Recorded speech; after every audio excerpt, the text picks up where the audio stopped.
Welcome, in front of me is a BLU Grand M2, and today I'll show you how to insert SIM and SD card into the device. So before we get started, there is one thing that we'll need, which is this SIM ejector. They come provided in a box, so you can find it somewhere there, and if you can't, you can always use a paper clip. Just straighten out one of the edges and it will work just fine. So let's pop out the tray, which should be, or it is, located on the right or left side, I meant, right here.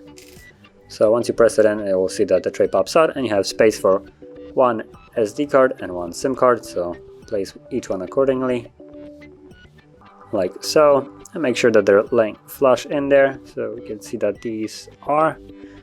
And while holding them securely so they don't fall out, you want to slide it back into the device, like so. And you can see that there's this SD card, and then there's the SIM card. So unfortunately I don't know the code for it, but that is how you insert it. So if you found this very helpful, don't forget to hit like, subscribe, and thanks for watching.